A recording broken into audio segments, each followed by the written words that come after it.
ভাই তোমরা এখানে কেন? আমরা মাদ্রাসা থেকে পালিয়ে আইছি। আমরা মাদ্রাসা পড়বো না তাই। মাদ্রাসা থেকে পালিয়ে আসছে কেন? হুজুর মাদ্রাসায় অনেক চাপ দেয়, পড়াশোনা আমাদের মাথায় ঢোকে না, প্লাস আমাদের হুজুর অনেক মারে। শোনো, মাদ্রাসা পড়লে কি উপকার হয় জানো? মাদ্রাসায় পড়লে মনে করো যে তোমরা রাসূলের হাদিস, আল্লাহর কোরআন ভালোভাবে শিখতে পারবে। পৃথিবীতে তুমি সব জ্ঞান অর্জন করলে কিন্তু কোরআনের জ্ঞান অর্জন করলে না। তোমার মতন মূর্খ এই পৃথিবীর জমিনে আর কেউ নাই।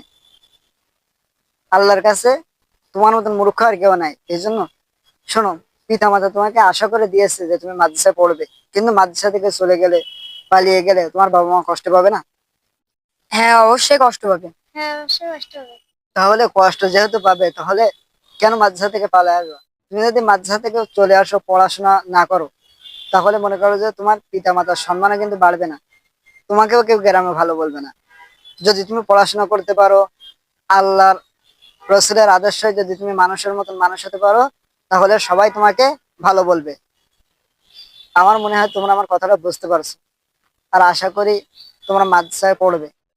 আমরা আর কখনো মাদ্রাসা থেকে পালাবো না। আমরা আপনার কথা বুঝতে পারছি। আল্লাহর নির্দেশে আমরা হাদিস কোরআন সবকিছুই পড়বো। আমরা আর কোনোদিনও মাদ্রাসা থেকে পালাবো না। ভাই আমরা এই জন্য, যেহেতু তোমরা ভুল বুঝতে পারছো, এটাই বেশি যে তোমরা নিজের ভুল নিজেরাই বুঝতে পারছো। এই জন্য সবাই সবার জন্য দোয়া করি। তোমরা আমার জন্য দোয়া করো, আমিও তোমাদের জন্য দোয়া করি।